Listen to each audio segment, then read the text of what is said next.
We've built the RISE Rapid Risk Matrix, the mouthful. And what it does is it surfaces top vulnerabilities and their safety nets in just a few minutes. RISE stands for regear, influx, as in unplanned surges, staff, and evacuation scenario. Right? The evacuation scenario, because just like riding a motorcycle, you need to always look for your exit for the worst case scenario. If all goes to hell in a handbasket, that is. It'll save you time and keep you organized doing it on your own. And you can bypass the need for a full-on facilitated session. And if you don't have the depth in the remedy areas, that's when you would need to tap a subject matter expert to poke holes in the resolutions that you proposed. Let's tackle the worksheet together. We're going to convert each risk row into a ready play, aka contingency planning. For every high or recurrent medium entry on your RISE sheet, draft a one-line action script in the same row. If X, then Y, and here's the owner. Think speaker's flight grounded. Move to beaming the keynote in via video chat and executive producer's responsibility.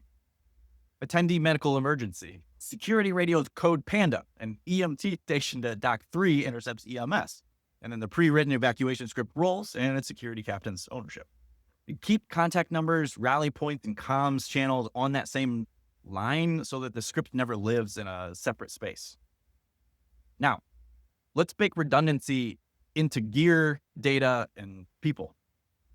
The matrix highlights single points of failure and pair each with a tangible spare. International supplier and local supplier delivering split portions of sponsor giveaways. Cross-train one floater per crew tier and log their names beside the primary owner in the staff safety net column. Store a backup binder or digital folder, your floor plans, contracts, run of show snapshot, and list its location right on the matrix. Okay, now drill the matrix and build muscle memory in the gym of what ifs. Plans on paper equal half credit. Each daily huddle, you want to pick one high impact row and test the staff on the script. Also, test availability of the ASAP resources that you have with a friendly check-in call to make sure that they're ready and waiting. And they're actually there. Repetition turns the RISE sheet from just paperwork into something that is actual real muscle memory. I really want you to normalize risk talk to build a culture of continuous improvement.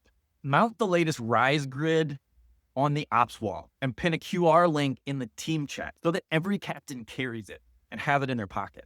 Open each of those daily shift meetings that I talked about with reds and ambers, and then you close those with new near misses to feed back into the matrix and keep adding to it. Because what happens is you get a dopamine spike from crossing off the line items as their potential triggers pass during the daily meetings. What I mean is, if a RISE line item is tied to opening general session, let's say, and you're done with that session, cross it off. As you move closer and closer to move out, you'll have less and less to worry about. And being able to see what matters is what's most important. And remember, when you're in HQ planning for an event 10 to 12 months out, and you're pitching leadership to join you for a risk management meeting, frame RISE as brand and budget insurance. Think about it this way. Proactive risk lines cost pennies. And reactive fixes cost reputation and much, much lower. Review insurance clauses and vendor force majeure language against the high impact rows to lock the financial backstop for you. Look, if someone fails to attend, fails to pay attention to the detailed plans that were distributed, and then chooses to question why we are where we are, I grant you full permission to give them an "I told you so," because they aren't being a good partner. By internalizing RISE into contingency scripts, redundancy planning, drills, and culture, the goal is that you turn risk management from a stress builder into a stress reliever by removing the ambiguous cloud that surrounds many of these things and give every stakeholder the confidence that even when the wheels wobble off, the ride is going to stay upright.